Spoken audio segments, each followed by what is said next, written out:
Odio y propaganda, la Guerra Fría. Una serie de 4 episodios con George Stroumboulopoulos. La lucha global por dominar la mente del mundo. Todos hemos oído el refrán, la pluma es más poderosa que la espada. ¿Pero creen que es verdad? ¿Que las palabras pueden ser en realidad más poderosas que las bombas? Pues en los años 80 lo son. 3 hombres, 3 voces nuevas hablan sin tapujos y cambian las reglas de la Guerra Fría. Un presidente norteamericano es actor y sus frases resonarán por todo el mundo. Un papa polaco, sus sermones agitarán el telón de acero. Y un líder soviético, en cierto modo idealista, cuya llamada al cambio desatará los dramáticos acontecimientos que sacudirán al comunismo en sus cimientos. 3 hombres están a punto de cambiar el destino del mundo en una época de amor, odio y propaganda. Amor, odio y propaganda, la Guerra Fría. Episodio 4. La guerra de las palabras.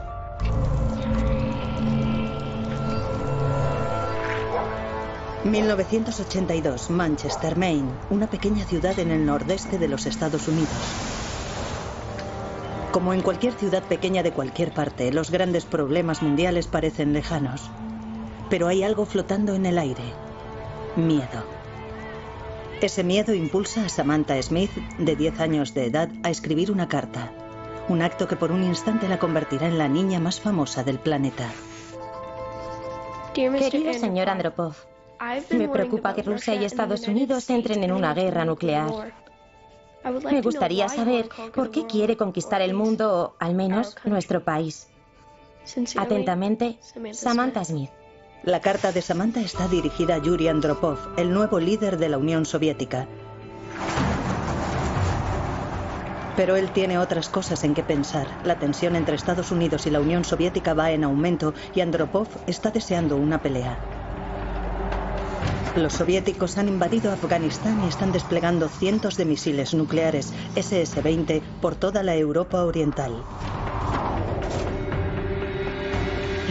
Se creería que el recién nombrado presidente del Soviet Supremo de la Unión Soviética tendría otras cosas más apremiantes que hacer. Pero he aquí que 5 meses más tarde, Samantha recibió una carta. Querida Samantha, te invito a venir a nuestro país. Conocerás nuestro país y verás por ti misma que en la Unión Soviética todos están a favor de la paz y la amistad entre los pueblos. Gracias por tu carta. Yuri Andropov. De la noche a la mañana, Samantha se convierte en la chica favorita de los medios. Los canales de televisión le hacen entrevistas. Muchos norteamericanos se muestran recelosos. ¿Es la niña un mero peón de la propaganda soviética? Los Smith aceptan la invitación de Andropov, pero no sin cierta inquietud. No sabemos qué esperar. Tratamos de mantener abierta nuestra mente en cuanto a los gestos adicionales que los líderes soviéticos pudieran hacer a través de Samantha durante este viaje. Si el padre de Samantha está un poco receloso, no es el único. Sus sospechas las comparten la mayoría de los norteamericanos, incluso el presidente Ronald Reagan, un acérrimo anticomunista convencido de que la Unión Soviética es un imperio malvado que camina hacia su fin. Occidente no contendrá al comunismo, trascenderá al comunismo. No se molestará en descartarlo o denunciarlo. Lo descartará como un capítulo extraño de la historia humana, cuyas últimas páginas están escribiendo incluso ahora. En la guerra contra el comunismo no es sorprendente que Reagan se vea a sí mismo en el papel de héroe, un papel que ha representado muchas veces cuando era actor en Hollywood. Mala suerte, hijo. Supongo que no todos podemos tener encanto y además ser guapos. Ha sido una estrella del fútbol, un agente del FBI y un sensato sheriff en un clásico del oeste. De acuerdo, chicos, ya es suficiente. ¡Solo queremos a Durango! No vais a tenerlo. ¿Queríais ley y orden en este pueblo? Lo tenéis. De todos sus papeles, su favorito con diferencia es el del vaquero que lucha por la justicia. Cuando entró en política, esta fue la imagen que quiso promover. Ustedes y yo tenemos el coraje de decirles a nuestros enemigos que hay un premio que no pagaremos, que hay un punto más allá del cual no deben avanzar. Los años de Reagan como actor le prepararon bien para recordar sus frases en el escenario, consiguiendo en sus apariciones imprimir en sus discursos un tinte de perfecta declamación que funcionó muy bien en esta nueva era de inmediatez televisiva. Reagan cree que la maquinaria militar soviética es más poderosa que la de Estados Unidos. Para equilibrar las cosas, bombea mucho dinero en defensa nacional. Para contrarrestar la amenaza de los misiles soviéticos SS-20, propone el despliegue de más de 500 misiles nucleares por toda Europa. El mensaje a los soviéticos es claro. Si hay una guerra, Reagan planea ganarla.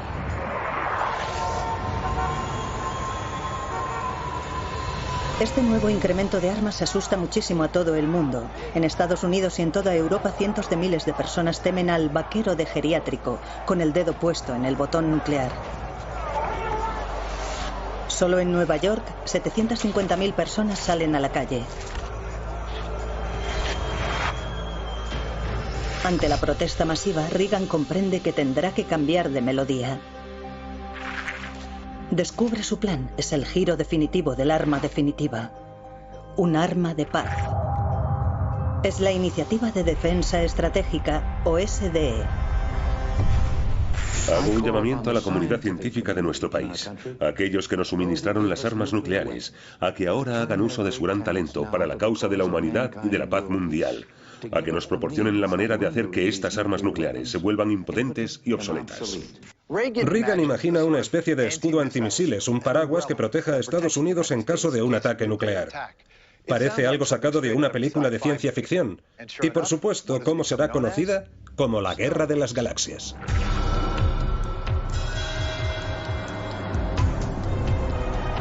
Para la Unión Soviética, el significado de la Guerra de las Galaxias no era defensivo.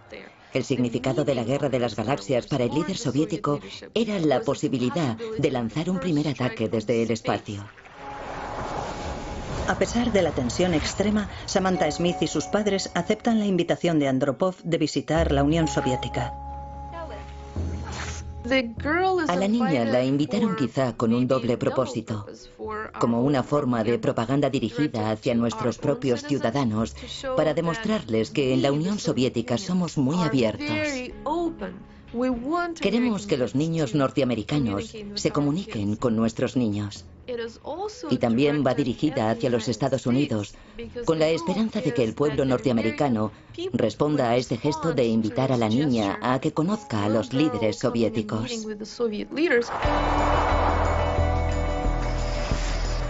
La máquina de propaganda soviética tiene una misión clara: asegurarse de que la visita de la niña es un éxito, mostrándole una imagen positiva de la Unión Soviética. Los niños tienen muchas preguntas sobre Norteamérica, sobre todo sobre ropa y música. A veces, por la noche, hablamos de paz, pero no parece muy necesario, porque ninguno de ellos odia Norteamérica y ninguno de ellos quiere la guerra. La madre de Samantha sabe qué es lo que está pasando.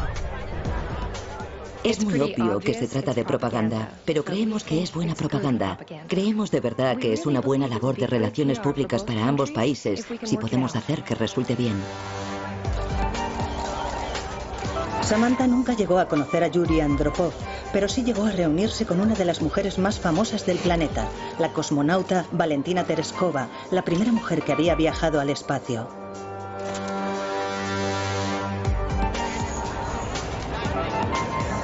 Tras 2 semanas en la Unión Soviética, Samantha Smith se dirige a casa con un mensaje para los norteamericanos. El pueblo soviético no quiere la guerra. Son muy parecidos a nosotros y no quieren nada malo para el mundo. De vuelta en Estados Unidos, Samantha comienza a propagar las buenas noticias. Es un éxito en el circuito televisivo, pero las invitaciones terminan de forma abrupta. El mensaje de paz de Samantha es ensombrecido por una tragedia. El 1 de septiembre de 1983, el vuelo KAL 007 de las aerolíneas coreanas es derribado en el espacio aéreo soviético. Las 269 personas que van a bordo mueren.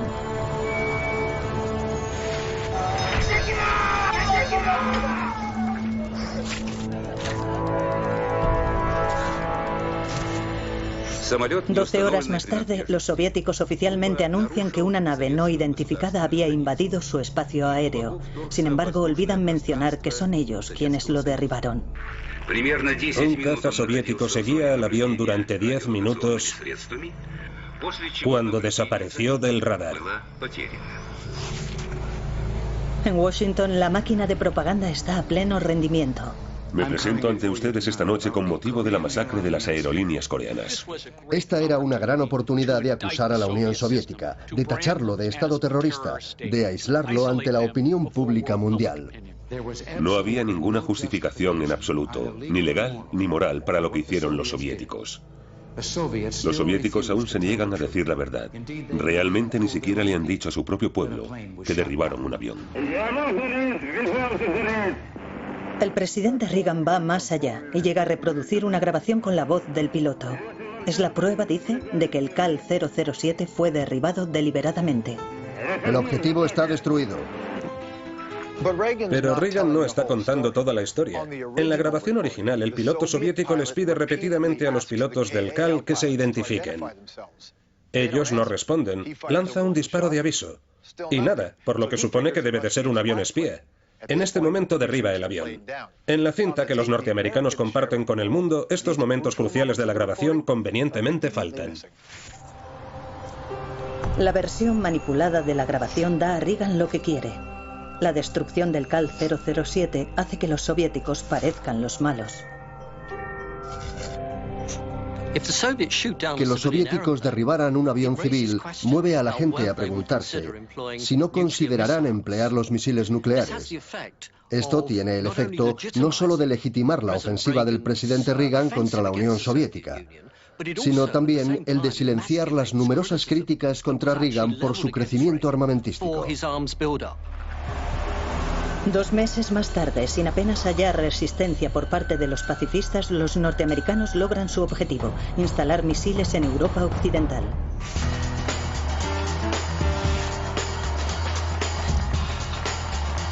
Reagan está en racha.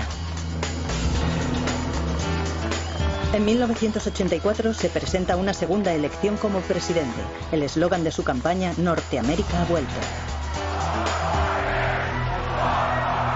Reagan gana por goleada. Solo diré, ya saben, los buenos hábitos son difíciles de cambiar. Unos meses más tarde, Samantha Smith y su padre mueren en un avión. 1000 personas asisten al funeral de la pequeña que predicó la paz en el imperio del mal. Querida señora Jane Smith. Entre ellas, un representante de la embajada soviética en Washington lee un mensaje de condolencia del Kremlin. La Casa Blanca no envía ninguno.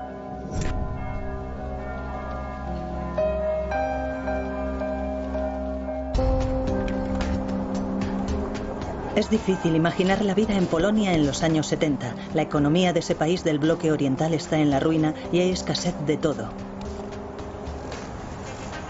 María Sowa se levanta a las 4 de la mañana para ponerse a la cola. Incluso en pleno invierno aguanta la intemperie durante horas. Hacer cola es casi como un segundo trabajo. Después de trabajar, venimos a casa, comemos rápido y volvemos corriendo a ponernos en la cola. A veces ni siquiera nos molestamos en ir a casa porque vemos que la cola se ha formado ya. Así que nos ponemos en la cola. No importa lo que vendan. Estamos en fila a veces hasta que cierra la tienda. En Polonia la vida es dura. El precio de la carne es el doble que en la Europa occidental. Los zapatos cuestan 5 veces más. La lista de espera para un apartamento es de 12 años. El país ha quedado atrapado detrás del telón de acero durante más de 3 décadas y los polacos no tienen mucha esperanza.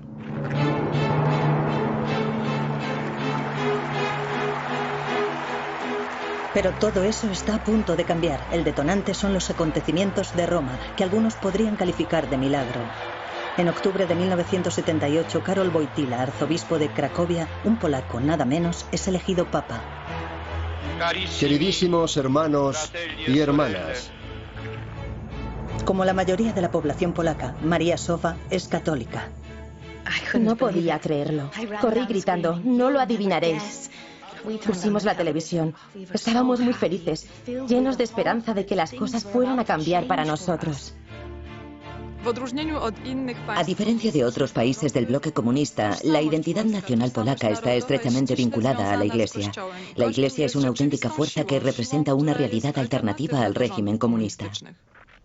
Son grandes noticias para el pueblo polaco, pero extrañamente a Juan Pablo II apenas se le conoce en su propio país. El día posterior a su elección, solo aparece este diminuto artículo en los periódicos y sin una foto. Y así es como quieren hacerlo los medios comunistas. No mencionan a la Iglesia, el otro poder en Polonia. Para la mayoría de los polacos, ese nuevo papa es un hombre misterioso. Pero los comunistas conocen a Karol Wojtyła demasiado bien.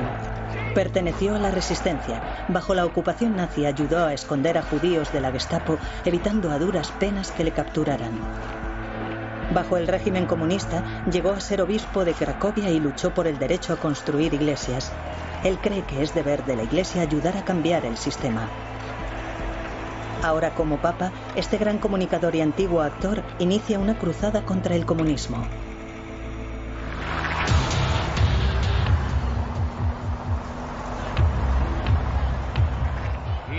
En el nombre del Padre, y del Hijo, y del Espíritu Santo.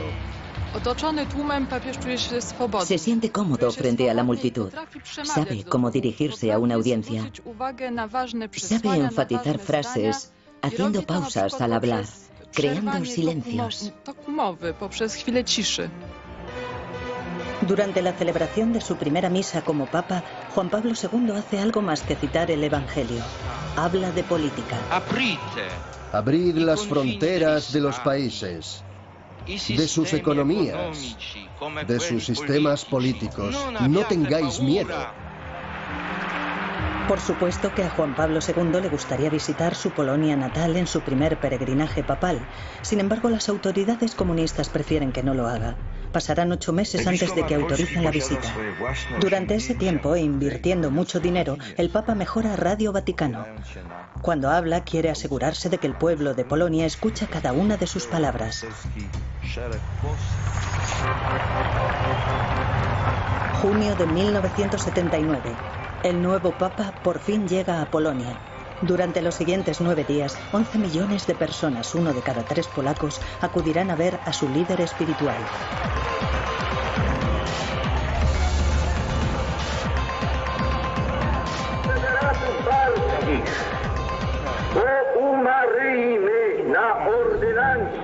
No es sorprendente que el gobierno comunista haga lo posible por minimizar el impacto del Papa. Las cámaras de la televisión nacional evitan mostrar a las multitudes y los micrófonos están colocados cerca del Papa para impedir que capten los aplausos. A pesar de la censura, todo el mundo sabe lo que está pasando. Miles de personas sintonizan la retransmisión por onda corta de Radio Vaticano.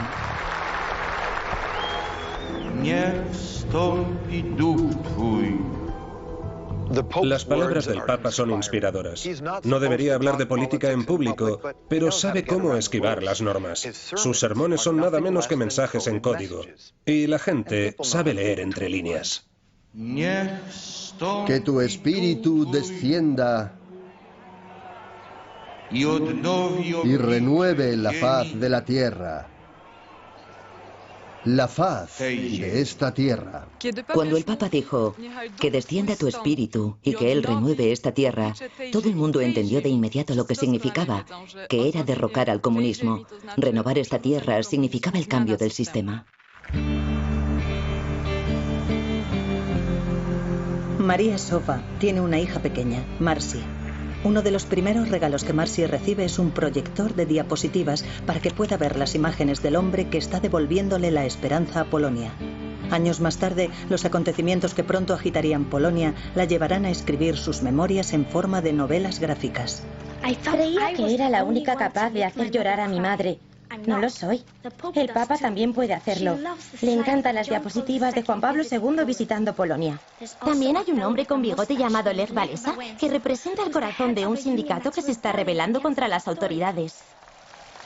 El Papa Juan Pablo II tuvo una profunda influencia en el pensamiento de Lech Walesa, y a resultas de ello Walesa se aleja de los problemas concretos del movimiento del sindicato hacia problemas más amplios relativos a la libertad humana y a los derechos humanos, galvanizando con ello a grupos distantes entre sí por toda Polonia.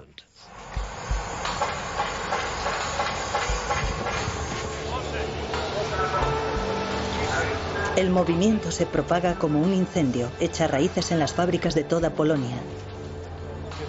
Decenas de miles de trabajadores van a la huelga. Quieren ser reconocidos como sindicato independiente y autónomo. Al final, el gobierno cede ante la presión. Solidaridad se convierte en el primer movimiento sindicalista libre detrás del telón de acero. Y con ello aparece la primera grieta en los cimientos del comunismo.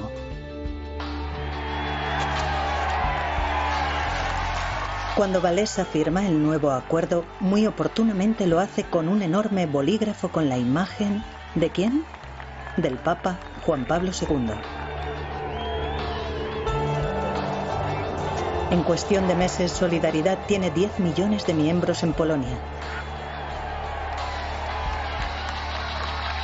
Los soviéticos ven todo esto como un abierto desafío a la autoridad comunista y están un poco asustados. Moscú envía un mensaje claro: maniobras militares muy publicitadas en las fronteras de Polonia. Eso servirá. Al enviar tanques a la frontera polaca, Moscú propaga el miedo recurriendo al fantasma de Budapest y Praga. Si no podéis resolver vuestros problemas o poner en orden vuestra casa, es posible que haya una intervención. Un domingo de diciembre por la mañana, Marcy quiere ver un programa infantil en la televisión. Antes de ir a la iglesia, mis padres siempre ponen la televisión. Pero hoy no hay imágenes. Mi padre piensa que es un cable suelto. Desconecta los cables, los sopla y vuelve a enchufarlo todo. Pero solo hay electricidad estática. De pronto, las imágenes vuelven.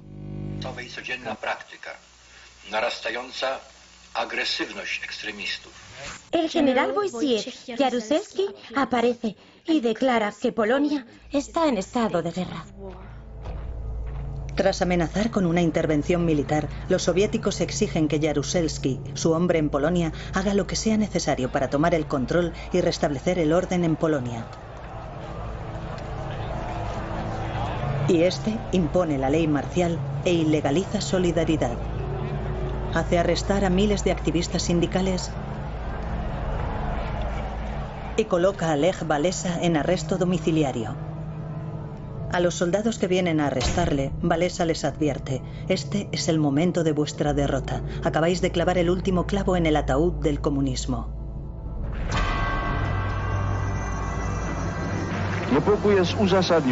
El Papa Juan Pablo es muy consciente de que el mundo entero le está observando y escuchando cuando da su audiencia pública semanal. Denuncia las duras medidas de la ley marcial en Polonia, primero en polaco, luego en italiano, y por si hay alguna duda, trata de confirmarlo con los periodistas reunidos. ¿Tienen mi mensaje? ¿Tienen mi mensaje?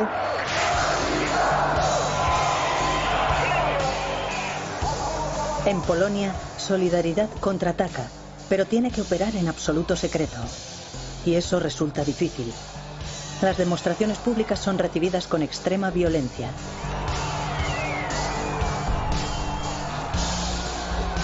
No hay atajos en el camino hacia la libertad.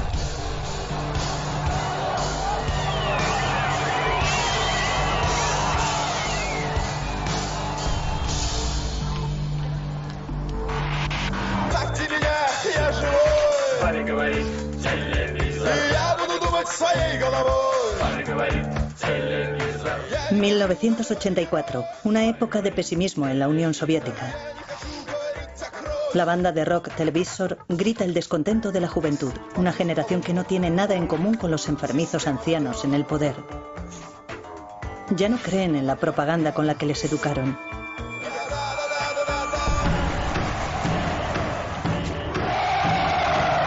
Hay un nuevo jefe en el Kremlin, Y eso significa un cambio. El hombre se muestra inflexible, quiere poner fin a la propaganda y las mentiras de sus predecesores.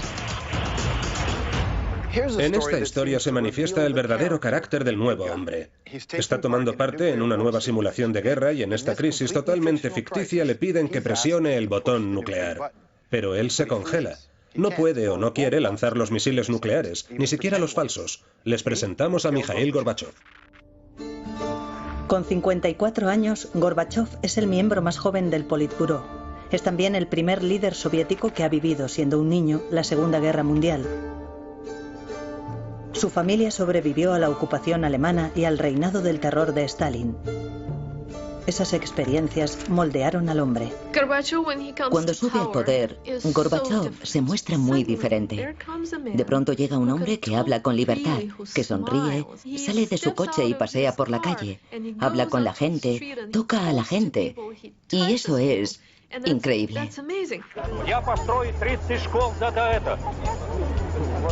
Aunque Gorbachev cree firmemente en el comunismo, también reconoce que el régimen debe cambiar para poder sobrevivir. Para renovar la fe de su pueblo en el sistema, promete algo nuevo. El Estado practicará la transparencia y la honestidad. La Glasnost ha llegado. Y se inicia con la guerra en Afganistán. Lleva alargándose ya 5 años y es una enorme sangría para la economía soviética.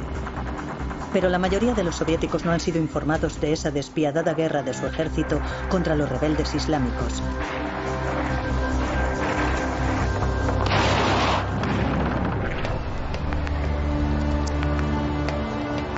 Andrei Kryukov, de 18 años de edad, aún cree en el socialismo.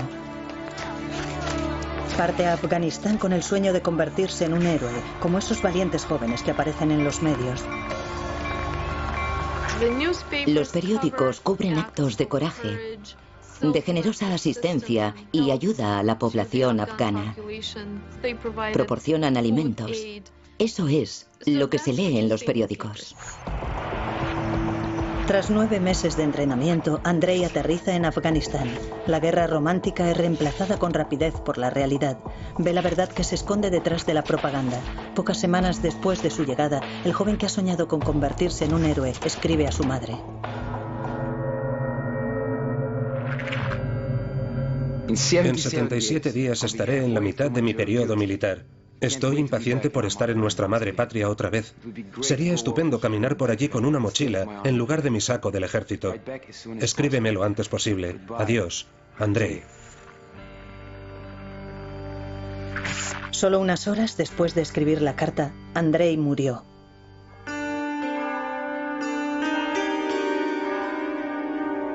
Según su lápida, murió como un héroe soviético. Muerto en combate cumpliendo con su deber militar. Andrei Kryukov no está solo. 10.000 soldados soviéticos han hecho el sacrificio definitivo en Afganistán. La fea verdad de esta guerra empieza a filtrarse. Los veteranos comienzan a volver a casa, pero hablan de las horribles atrocidades que también cometen las tropas soviéticas. Cada vez más soldados regresan diciendo que es un crimen lo que estamos haciendo allí. Gorbachev sabe que la propaganda ya no puede seguir ocultando la verdad. Empieza a hablar abiertamente de la guerra, incluso lo llama una herida abierta. Pero Gorbachev pronto descubrirá que no es nada fácil realizar un cambio en la Unión Soviética. Gorbachev reconocía la necesidad y el deseo de hacer cambios en la Unión Soviética. Quería abrir la sociedad soviética para hacerla más transparente. Pero se enfrentaba a un enorme gigante político y burocrático que de hecho detendría sus reformas en seco.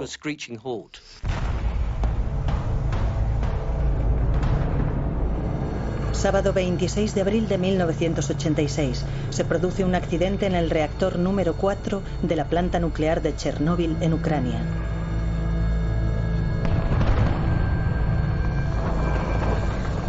Una explosión masiva libera una radiación equivalente a 10 bombas nucleares. Es el peor desastre nuclear de la historia y una verdadera catástrofe para la política de apertura de Gorbachev.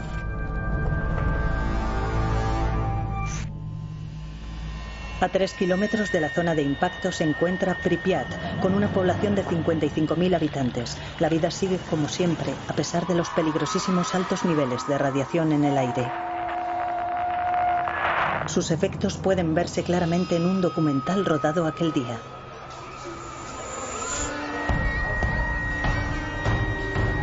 Atención, atención. Para asegurar la protección absoluta de todos los ciudadanos. Las autoridades esperan 36 horas antes de ordenar la evacuación de la ciudad. Dicen que es una medida temporal. Nadie menciona un accidente nuclear.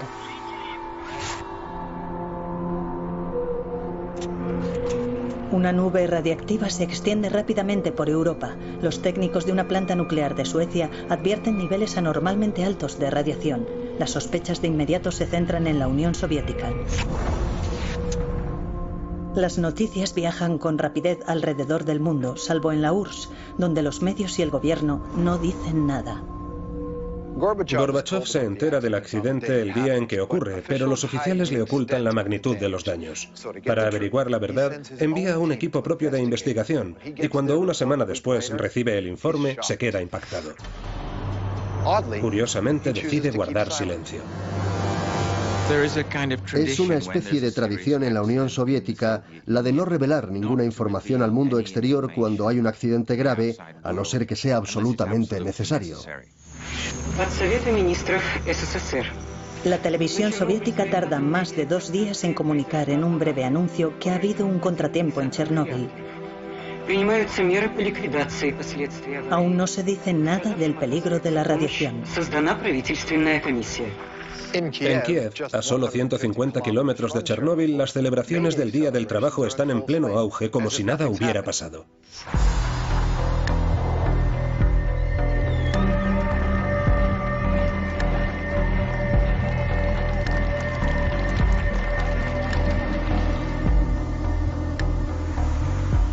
Zoya Bulko es físico nuclear en el Centro de Investigación de Kiev. Él sabe que el gobierno no está informando al pueblo del peligro. Para proteger a su hija de 8 años, Kira traza una línea en medio de su apartamento y le pide que no la cruce para que se mantenga apartada de las ventanas. Pero su mujer, Slava, profesora, no tiene más remedio que llevar a sus alumnos a las celebraciones del Día de los Trabajadores. Desfilan en el exterior, inconscientes de que se están exponiendo a una radiación letal. El director dijo que perdería mi trabajo si mi clase no iba. No tuve elección. Una madre llamó para preguntarme, ¿por qué está haciendo esto? ¿Sabe? Es peligroso salir al exterior. Le dije que no podía negarme. Me respondió, un día lo lamentará. Espere y verá.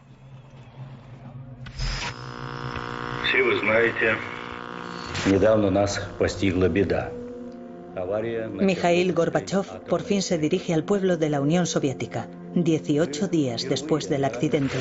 Por primera vez, el líder soviético admite que ha habido un desastre nuclear. Sabe que la imagen de la Unión Soviética no volverá a ser la misma. El accidente en la planta nuclear de Chernóbil ha afectado gravemente al pueblo soviético y ha despertado inquietud en todo el mundo. El desastre de Chernóbil es realmente el inicio de la glasnost en la práctica. Glasnost, en esencia, se traduce como apertura o franqueza. El aspecto clave de la glasnost es la autocrítica. Es la idea de que la Unión Soviética debe mirarse a sí misma de una manera crítica y no hablar solamente de sus éxitos.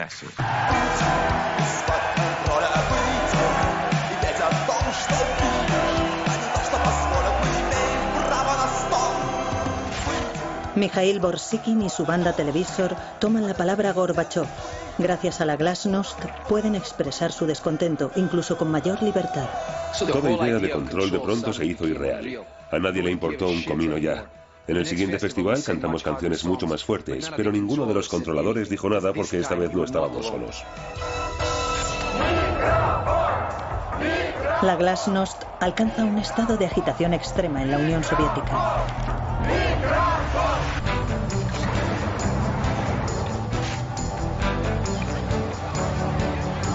¿Quién habría soñado que un líder soviético podría ser un día en Norteamérica más popular que el propio vicepresidente de los Estados Unidos? Pues eso es exactamente lo que pasó cuando el señor Gorbachev fue a Washington y decidió dar un paseo. ¿Qué piensa usted de Gorbachov? Ese hombre es un genio de las relaciones públicas. Saltar de un coche de esa manera, increíble. Cuando Gorbachov llegó a Norteamérica, fue recibido como un héroe por el pueblo norteamericano, porque el mensaje que proyectaba era de esperanza. Y ese es un mensaje que el pueblo norteamericano llevaba añorando largo tiempo. Mal aconsejado habría estado el presidente Reagan si hubiera ido contra esos sentimientos. El 8 de diciembre de 1987, la Guerra Fría toma un nuevo giro, ya que Ronald Reagan por fin cambia el tono. A menudo he sentido que nuestros pueblos deberían haber sido mejores amigos desde hace mucho tiempo. El odio se ha convertido en amor. Gorbachov estaba en Washington para firmar un acuerdo histórico, no solo para limitar las armas nucleares, sino para destruirlas.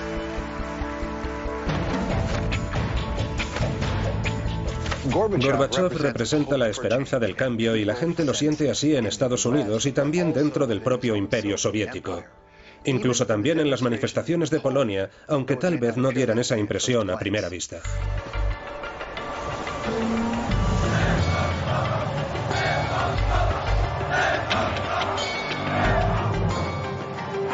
La situación en Polonia no ha mejorado desde que el general Jaruzelski impusiera la ley marcial. En el verano de 1988, miles de trabajadores polacos están en huelga. Sus demandas son claras. Solidaridad debe ser legalizado otra vez. El general Jaruzelski por fin acepta negociar con Lech Walesa. No tiene elección. Mikhail Gorbachov ha anunciado que la Unión Soviética ya no saldrá al rescate de sus aliados comunistas. La cruda realidad es que ya no tiene los medios para hacerlo. Cualquier interferencia en los asuntos internos o cualquier intento por limitar la soberanía de otro Estado, amigo, aliado u otro, sería inadmisible. El mensaje de Gorbachov es completamente revolucionario. Está rompiendo con 40 años de tradición soviética. 40 años en los que la Unión Soviética tuvo más que palabras para imponer el modo en que se dirigían sus países satélite. Un viento de libertad está soplando a través de Europa Oriental y Polonia es la primera en beneficiarse. Abril de 1989. Tras 2 meses de negociaciones, el gobierno polaco cede. Solidaridad, para deleite de todos, es legalizado. Se organizan elecciones y el 4 de junio, después de misa, todos corren a votar. Nuestro primer voto en 40 años. Solidaridad logra una victoria impresionante. Polonia se convierte en el primer país del bloque oriental en tener un primer ministro no comunista. Polonia tardó 10 años en alcanzar esta posición, pero para el resto de Europa Oriental los acontecimientos se sucederían ahora rápidamente con un impulso propio. Ese mismo verano, Hungría comienza a derribar el telón de acero que la separa de Austria. A comienzos de noviembre, Berlín Oriental está paralizada por la mayor manifestación de su historia. El 9 de noviembre, el símbolo más famoso de la Guerra Fría, el muro de Berlín, cae con estrépito. De vuelta en Polonia, Marcy está pegada a la televisión. Fue como si todos los muros de mi edificio cayeran con él, como si todos los apartamentos se hubieran convertido en uno y todas las puertas estuvieran abiertas. Habíamos abierto la puerta a la libertad. Estábamos reuniéndonos todos con los brazos y el corazón abiertos de par en par. La caída del muro de Berlín tuvo un efecto dominó en los países satélites soviéticos. El poder comunista es barrido. En Hungría, Bulgaria, Checoslovaquia y Rumanía.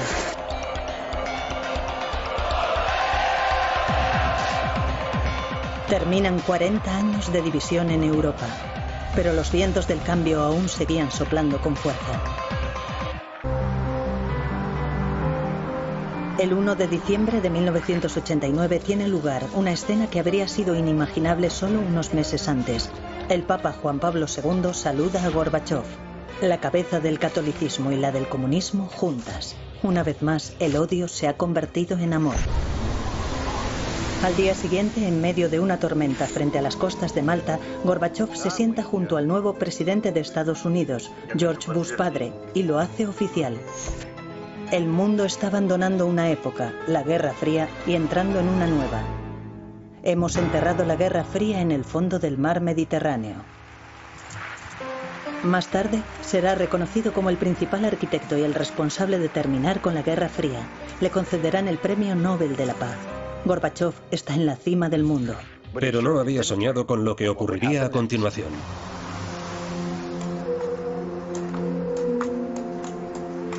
De vuelta en casa, el emperador va sin ropa y el imperio se está desintegrando.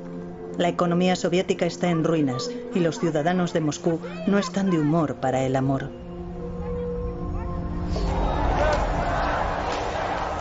La propaganda infundía un sentimiento de orgullo por los logros de la Unión Soviética como superpotencia.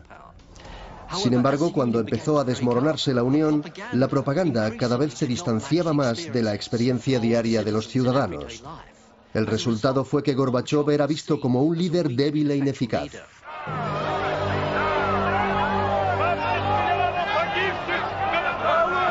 En el desfile del Día del Trabajo, Gorbachov es acosado por la multitud.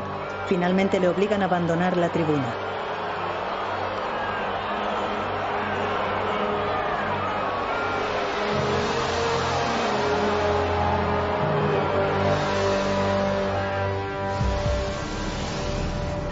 El 25 de diciembre de 1991, Mikhail Gorbachov es barrido por la ola de reformas que él mismo ha propiciado.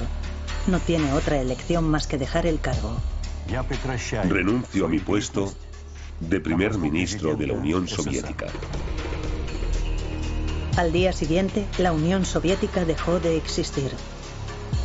Después de 45 años de tensión e innumerables vidas perdidas en terribles guerras por el poder, Norteamérica es el último hombre en pie y, por lo tanto, el ganador de la Guerra Fría. La propaganda se convirtió en una herramienta de enfrentamiento en una guerra que ninguna de las superpotencias podía ganar en un sentido militar. La retórica de la propaganda llevó al mundo al borde del abismo, pero también aseguró que las dos superpotencias jamás se enfrentarían en un conflicto nuclear. Cuando tiraron el muro de Berlín, la propaganda soviética de la Guerra Fría quedó en silencio. En Occidente, por otra parte, la victoria definitiva reivindicó una larga y costosa guerra que fue apuntalada de principio a fin por amor, odio y propaganda.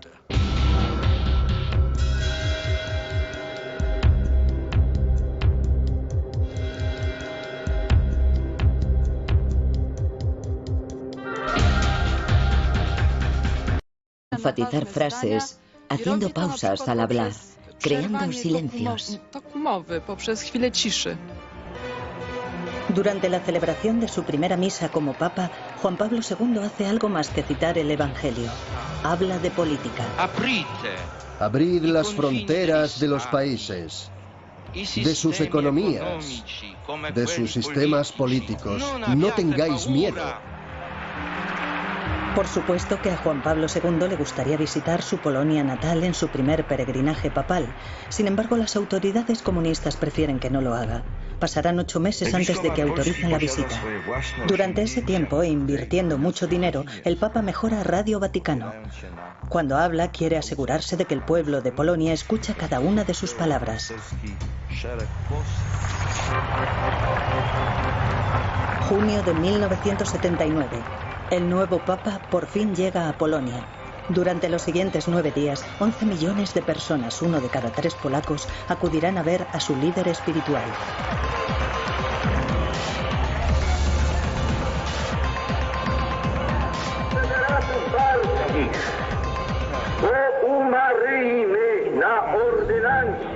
No es sorprendente que el gobierno comunista haga lo posible por minimizar el impacto del Papa. Las cámaras de la televisión nacional evitan mostrar a las multitudes y los micrófonos están colocados cerca del Papa para impedir que capten los aplausos. A pesar de la censura, todo el mundo sabe lo que está pasando. Miles de personas sintonizan la retransmisión por onda corta de Radio Vaticano.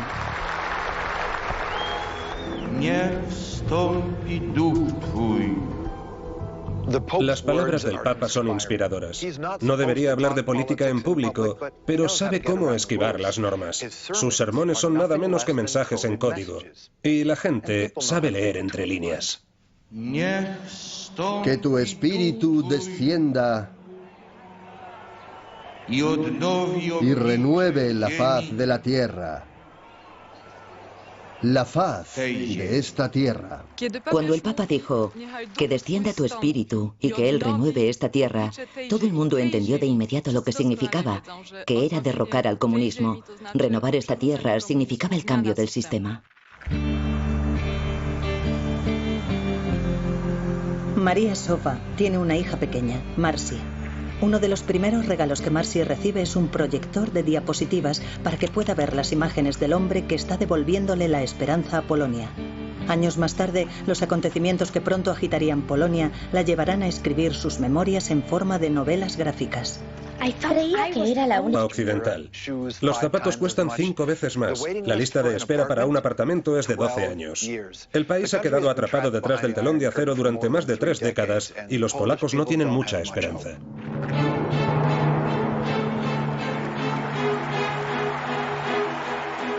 Pero todo eso está a punto de cambiar. El detonante son los acontecimientos de Roma, que algunos podrían calificar de milagro.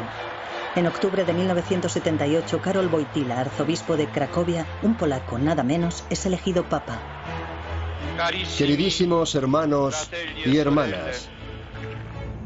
Como la mayoría de la población polaca, María Sofa es católica. No podía creerlo. Corrí gritando, no lo adivinaréis. Pusimos la televisión. Estábamos muy felices, llenos de esperanza de que las cosas fueran a cambiar para nosotros. A diferencia de otros países del bloque comunista, la identidad nacional polaca está estrechamente vinculada a la Iglesia. La Iglesia es una auténtica fuerza que representa una realidad alternativa al régimen comunista. Son grandes noticias para el pueblo polaco, pero extrañamente a Juan Pablo II apenas se le conoce en su propio país. El día posterior a su elección, solo aparece este diminuto artículo en los periódicos y sin una foto. Y así es como quieren hacerlo los medios comunistas. No mencionan a la Iglesia, el otro poder en Polonia. Para la mayoría de los polacos, ese nuevo papa es un hombre misterioso. Pero los comunistas conocen a Karol Wojtyła demasiado bien. Perteneció a la resistencia. Bajo la ocupación nazi ayudó a esconder a judíos de la Gestapo, evitando a duras penas que le capturaran. Bajo el régimen comunista, llegó a ser obispo de Cracovia y luchó por el derecho a construir iglesias. Él cree que es deber de la Iglesia ayudar a cambiar el sistema. Ahora, como papa, este gran comunicador y antiguo actor inicia una cruzada contra el comunismo.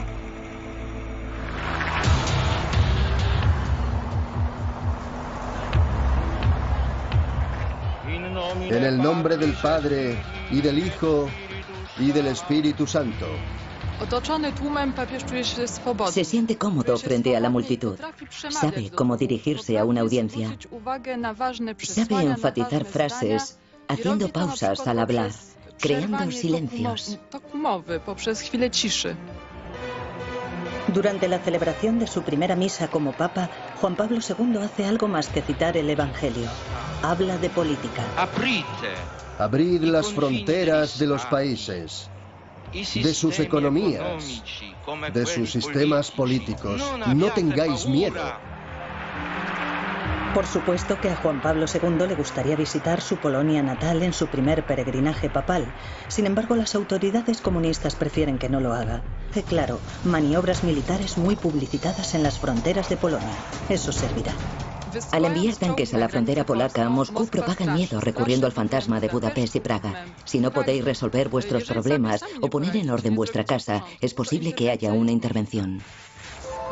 Un domingo de diciembre por la mañana, Marcy quiere ver un programa infantil en la televisión. Antes de ir a la iglesia, mis padres siempre ponen la televisión. Pero hoy no hay imágenes. Mi padre piensa que es un cable suelto. Desconecta los cables, los sopla y vuelve a enchufarlo todo. Pero solo hay electricidad estática. De pronto, las imágenes vuelven.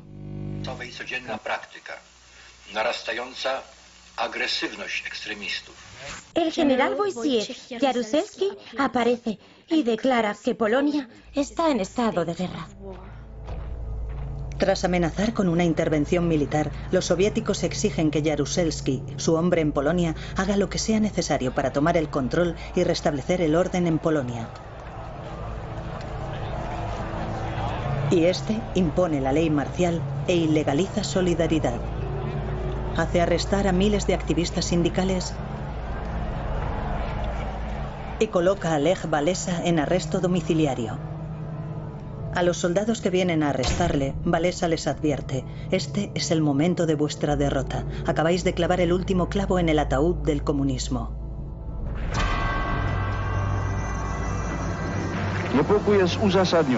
El Papa Juan Pablo es muy consciente de que el mundo entero le está observando y escuchando cuando da su audiencia pública semanal. Denuncia las duras medidas de la ley marcial en Polonia, primero en polaco, luego en italiano, y por si hay alguna duda, trata de confirmarlo con los periodistas reunidos. ¿Tienen mi mensaje? ¿Tienen mi mensaje?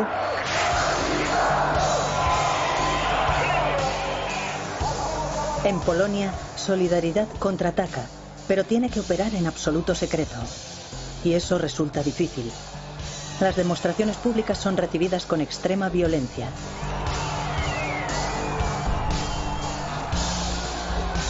No hay atajos en el camino hacia la libertad.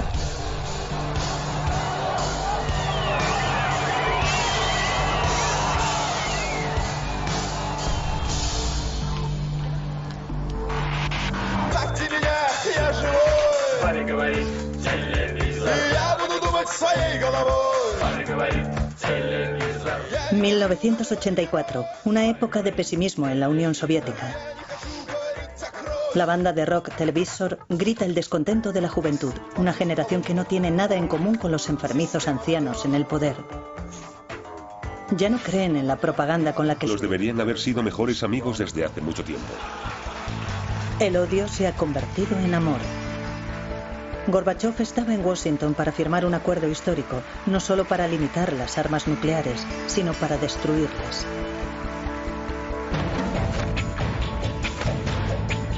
Gorbachov representa la esperanza del cambio y la gente lo siente así en Estados Unidos y también dentro del propio imperio soviético. Incluso también en las manifestaciones de Polonia, aunque tal vez no dieran esa impresión a primera vista.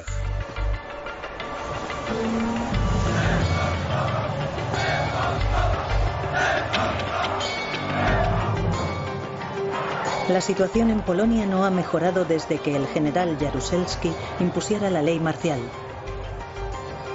En el verano de 1988, miles de trabajadores polacos están en huelga.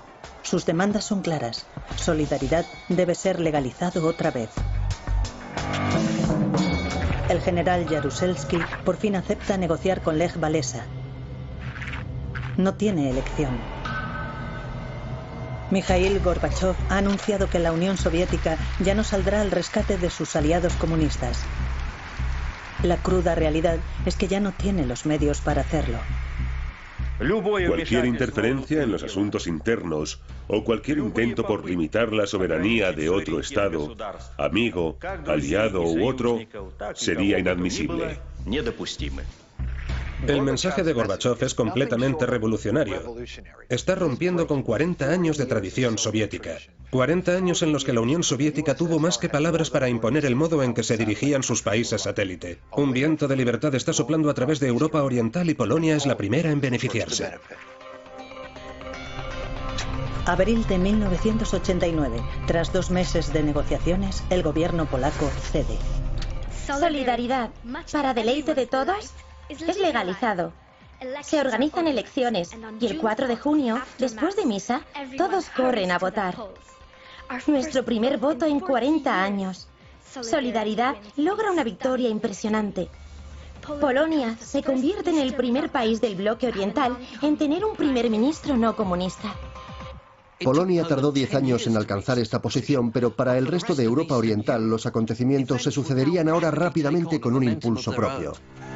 Ese mismo verano, Hungría comienza a derribar el telón de acero que la separa de Austria. A comienzos de noviembre, Berlín Oriental está paralizada por la mayor manifestación de su historia. El 9 de noviembre, el símbolo más famoso de la Guerra Fría, el muro de Berlín, cae con estrépito. De vuelta en Polonia, Marcy está pegada a la televisión. Es como si todos los muros de mi edificio cayeran. El Papa Juan Pablo es muy consciente de que el mundo entero le está observando y escuchando cuando da su audiencia pública semanal. Denuncia las duras medidas de la ley marcial en Polonia, primero en polaco, luego en italiano, y por si hay alguna duda, trata de confirmarlo con los periodistas reunidos. ¿Tienen mi mensaje? ¿Tienen mi mensaje?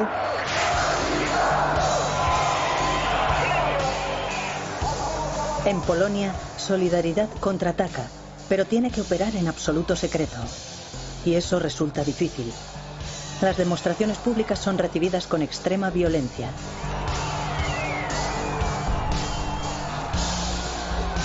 No hay atajos en el camino hacia la libertad.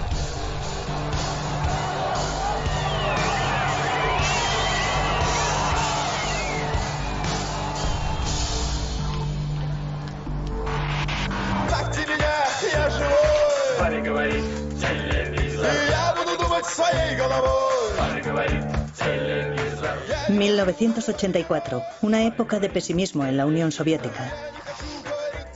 La banda de rock Televisor grita el descontento de la juventud, una generación que no tiene nada en común con los enfermizos ancianos en el poder. Ya no creen en la propaganda con la que les educaron.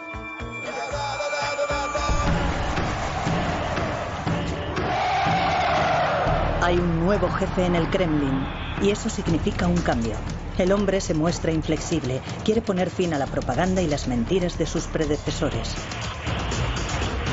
En esta historia se manifiesta el verdadero carácter del nuevo hombre. Está tomando parte en una nueva simulación de guerra y en esta crisis totalmente ficticia le piden que presione el botón nuclear. Pero él se congela. No puede o no quiere lanzar los misiles nucleares, ni siquiera los falsos. Les presentamos a Mikhail Gorbachev. Con 54 años, Gorbachev es el miembro más joven del Politburó. Es también el primer líder soviético que ha vivido, siendo un niño, la Segunda Guerra Mundial. Su familia sobrevivió a la ocupación alemana y al reinado del terror de Stalin. Esas experiencias moldearon al hombre. Cuando sube al poder, Gorbachev se muestra muy diferente. De pronto llega un hombre que habla con libertad, que sonríe, sale de su coche y pasea por la calle, habla con la gente, toca a la gente. Y eso es increíble.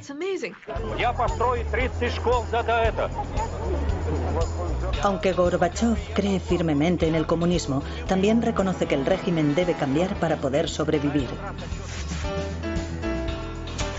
Para renovar la fe de su pueblo en el sistema, promete algo nuevo. El Estado practicará la transparencia y la honestidad. De una manera crítica y no hablar solamente de sus éxitos.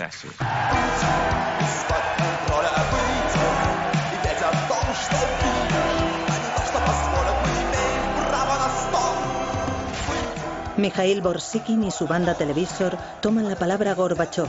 Gracias a la Glasnost pueden expresar su descontento, incluso con mayor libertad.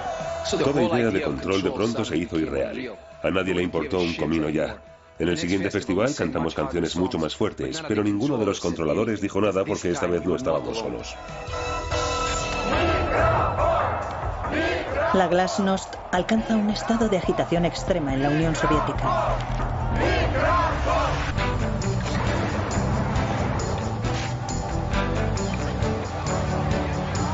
¿Quién habría soñado que un líder soviético podría ser un día en Norteamérica más popular que el propio vicepresidente de los Estados Unidos? Pues eso es exactamente lo que pasó cuando el señor Gorbachev fue a Washington y decidió dar un paseo. ¿Qué piensa usted de Gorbachev? Ese hombre es un genio de las relaciones públicas. Saltar de un coche de esa manera, increíble. Cuando Gorbachev llegó a Norteamérica, fue recibido como un héroe por el pueblo norteamericano, porque el mensaje que proyectaba era de esperanza. Y ese es un mensaje que el pueblo norteamericano llevaba añorando largo tiempo. Mal aconsejado habría estado el presidente Reagan si hubiera ido contra esos sentimientos. El 8 de diciembre de 1987, la Guerra Fría toma un nuevo giro, ya que Ronald Reagan por fin cambia el tono. A menudo he sentido que nuestros pueblos deberían haber sido mejores amigos desde hace mucho tiempo. El odio se ha convertido en amor. Gorbachev estaba en Washington para firmar un acuerdo histórico, no solo para limitar las armas nucleares, sino para destruirlas.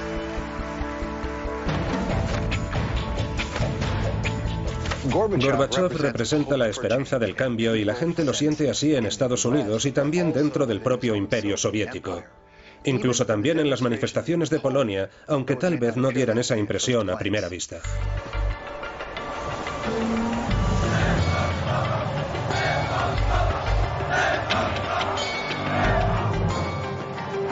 La situación en Polonia no ha mejorado desde que el general Jaruzelski impusiera la ley marcial.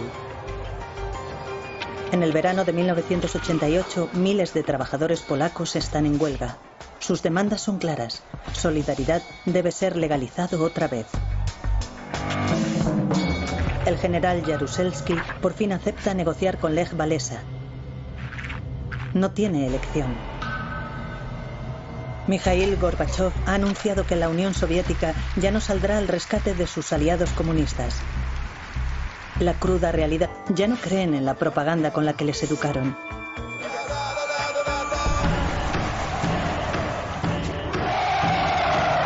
Hay un nuevo jefe en el Kremlin, y eso significa un cambio. El hombre se muestra inflexible, quiere poner fin a la propaganda y las mentiras de sus predecesores. En esta historia se manifiesta el verdadero carácter del nuevo hombre. Está tomando parte en una nueva simulación de guerra y en esta crisis totalmente ficticia le piden que presione el botón nuclear. Pero él se congela. No puede o no quiere lanzar los misiles nucleares, ni siquiera los falsos. Les presentamos a Mikhail Gorbachov. Con 54 años, Gorbachov es el miembro más joven del Politburó. Es también el primer líder soviético que ha vivido, siendo un niño, la Segunda Guerra Mundial. Su familia sobrevivió a la ocupación alemana y al reinado del terror de Stalin. Esas experiencias moldearon al hombre. Cuando sube al poder, Gorbachov se muestra muy diferente. De pronto llega un hombre que habla con libertad, que sonríe, sale de su coche y pasea por la calle, habla con la gente, toca a la gente. Y eso es increíble.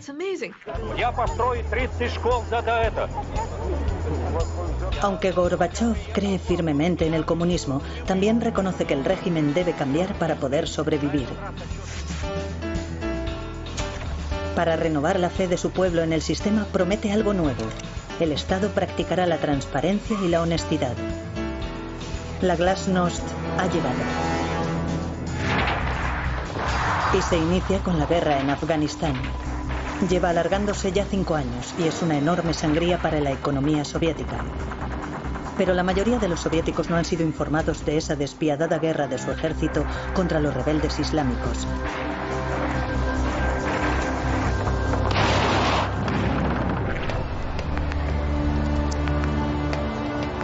Andrei Kruikov, de 18 años de edad, aún cree en el socialismo. Parte a Afganistán con el sueño de convertirse en un héroe, como esos valientes jóvenes que aparecen en los medios. Los periódicos cubren actos de coraje, de generosa asistencia y ayuda a la población afgana. Proporcionan alimentos. Eso es lo que se lee en los periódicos. Tras 9 meses de entrenamiento, Andrei aterriza en Afganistán. La guerra romántica es reemplazada con rapidez por la realidad. Ve la verdad que se esconde detrás de la propaganda. Pocas semanas después de su llegada, el joven que ha soñado con convertirse en un héroe escribe a su madre. En 77 días estaré en la mitad de mi periodo militar. Estoy impaciente. En esta historia se manifiesta el verdadero carácter del nuevo hombre. Está tomando parte en una nueva simulación de guerra y en esta crisis totalmente ficticia le piden que presione el botón nuclear. Pero él se congela. No puede o no quiere lanzar los misiles nucleares, ni siquiera los falsos. Les presentamos a Mikhail Gorbachov. Con 54 años, Gorbachov es el miembro más joven del Politburó. Es también el primer líder soviético que ha vivido, siendo un niño, la Segunda Guerra Mundial. Su familia sobrevivió a la ocupación alemana y al reinado del terror de Stalin. Esas experiencias moldearon al hombre. Cuando sube al poder, Gorbachov se muestra muy diferente. De pronto llega un hombre que habla con libertad, que sonríe, sale de su coche y pasea por la calle, habla con la gente, toca a la gente. Y eso es increíble.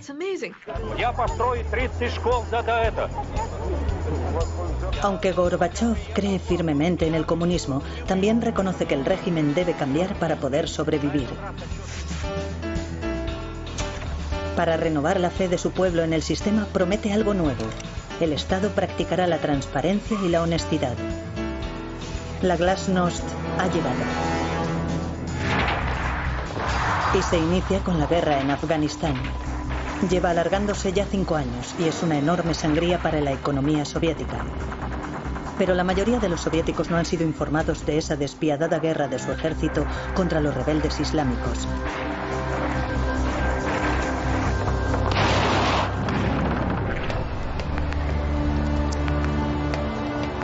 Andrei Kryukov, de 18 años de edad, aún cree en el socialismo. Parte a Afganistán con el sueño de convertirse en un héroe, como esos valientes jóvenes que aparecen en los medios.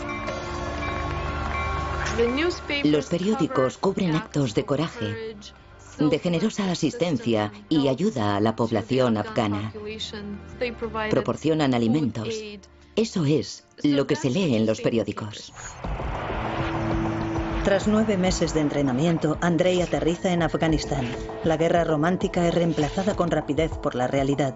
Ve la verdad que se esconde detrás de la propaganda. Pocas semanas después de su llegada, el joven que ha soñado con convertirse en un héroe escribe a su madre. En 77 días estaré en la mitad de mi periodo militar. Estoy impaciente por estar en nuestra madre patria otra vez. Sería estupendo caminar por allí con una mochila en lugar de mi saco del ejército. Escríbeme lo antes posible. Adiós, Andrei. Solo unas horas después de escribir la carta, Andrei murió. Durarán. Bajo el régimen comunista, llegó a ser obispo de Cracovia y luchó por el derecho a construir iglesias. Él cree que es deber de la Iglesia ayudar a cambiar el sistema. Ahora, como papa, este gran comunicador y antiguo actor inicia una cruzada contra el comunismo.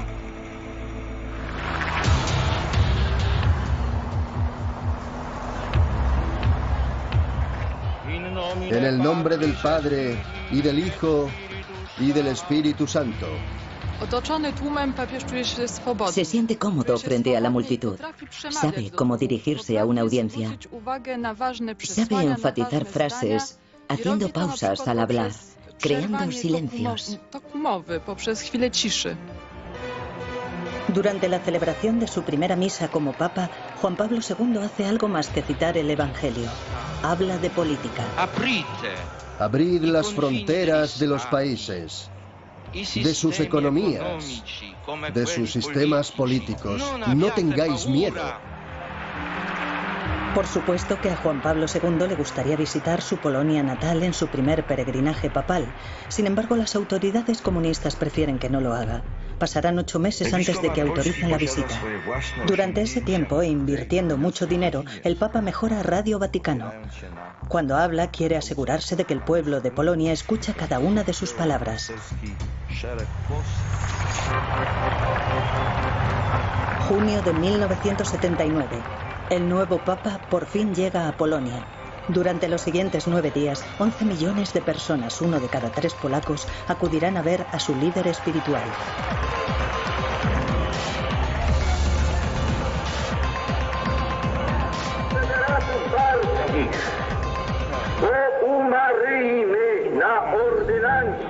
No es sorprendente que el gobierno comunista haga lo posible por minimizar el impacto del Papa. Las cámaras de la televisión nacional evitan mostrar a las multitudes y los micrófonos están colocados cerca del Papa para impedir que capten los aplausos. A pesar de la censura, todo el mundo sabe lo que está pasando. Miles de personas sintonizan la retransmisión por onda corta de Radio Vaticano.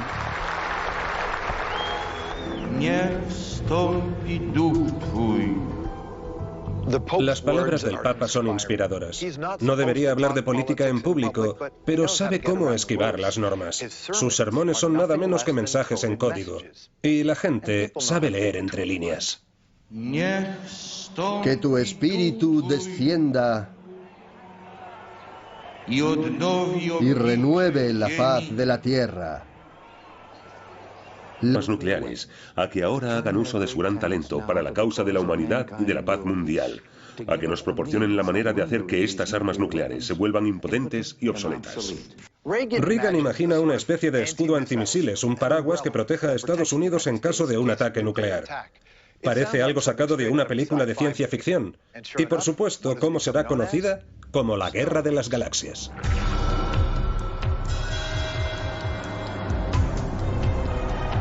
Para la Unión Soviética, el significado de la Guerra de las Galaxias no era defensivo.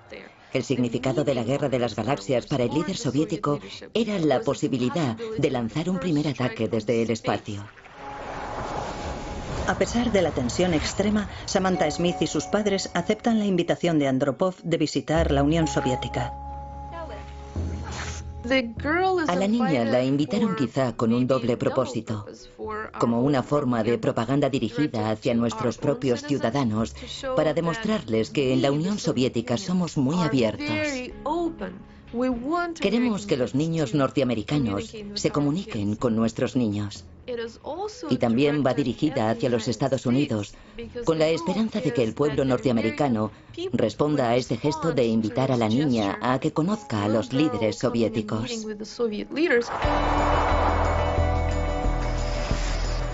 La máquina de propaganda soviética tiene una misión clara: asegurarse de que la visita de la niña es un éxito, mostrándole una imagen positiva de la Unión Soviética. Los niños tienen muchas preguntas sobre Norteamérica, sobre todo sobre ropa y música.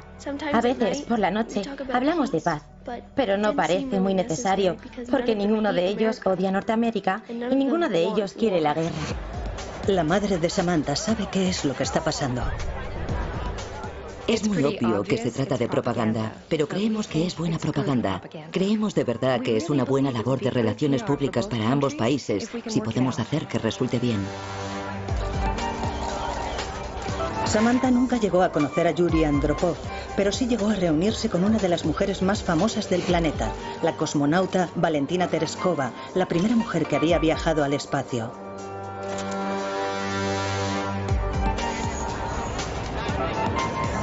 Tras 2 semanas en la Unión Soviética, Samantha Smith se dirige a casa con un mensaje para los norteamericanos.